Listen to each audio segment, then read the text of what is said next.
जया एकादशी माघ मास के शुक्ल पक्ष की अत्यंत पुण्यदायी तिथि है। जया एकादशी के दिन पालनहार भगवान विष्णु और मां लक्ष्मी की पूजा और व्रत किया जाता है।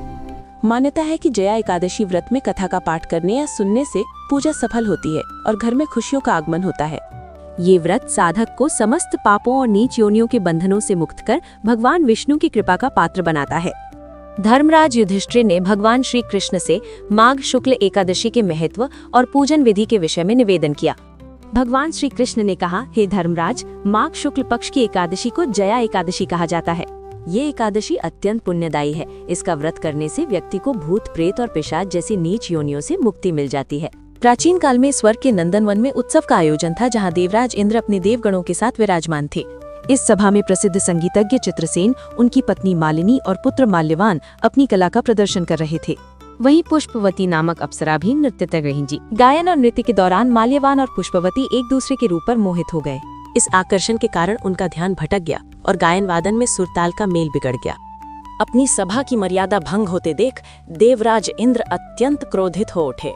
इंद्र ने माल्यवान और पुष्पवती को श्राप देते हुए कहा, तुम दोनों इस आनंद सभा में मुझे प्रसन्न करने का दिखावा कर रहे हो। मूर्खों, मुझे तुम दोनों के बीच का ये मोह साफ दिखाई दे रहा है। ऐसा करके तुमने अपनी कला के साथ ही मुझे भी अपमानित किया है। जाओ, मैं तुम दोनों को श्राप देता हूँ कि तुम इसी क्षण से पिशाच योनि को धारण करके मृत्यु लोक में विचरण करोगे और पति पत्नी के रूप में अपने पापों का भल भुगतोगे। इंद्रदेव के इस कठोर श्राप से दुखी और अपने कृत्य पर लज्जित होकर माल्यवान और पुष्पवती उसी क्षण अनुपम नंदनवन से सीधे मृत्युलोक में हिमालय के निर्जन शिखर पर आ पहुंचे। इस स्थान पर माल्यवान और पुष्पवती के खाने पीने के लिए कुछ नहीं था। इस कारण से वे दोनों भूखे प्यासे इस बर्फीले स्थान पर रहने लगे। पिशाच के रूप में वे दोनों हिमालय की भीषण ठंड से पीड़ित होने लगे, क्योंकि उनके पास इस ठंड से बचने के लिए भी कोई साधन नहीं था। एक दिन विचलित होकर ये दोनों पति पत्नी आपस में कहने लगे कि हमें अपने पाप कर्मों का ये घोर दंड कब तक झेलना होगा और आखिर कब हमें इस पिशाच योनि से मुक्ति मिलेगी।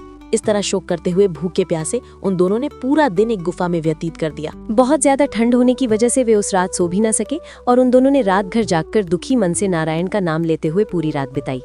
संयोगवश वो दिन माघ शुक्ल पक्ष की जया एकादशी का था। अनजाने में ही उन दोनों से निराहार व्रत और रात्रि जागरण संपन्न हो गया।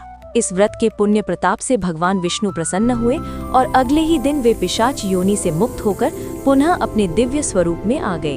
उन्हें पुनः स्वर्ग में स्थान मिला और देवराज इंद्र ने भी प्रसन्न होकर उन्हें क्षमा कर दिया। जया एकादशी का व्रत नियम और निष्ठा से रखने वाले व्यक्ति को कभी पिशाच योनि का कष्ट नहीं भोगना पड़ता। यदि आपको वीडियो पसंद आया है तो कृपया लाइक, शेयर और सब्सक्राइब करें। धन्यवाद। जय हिंद, जय भारत।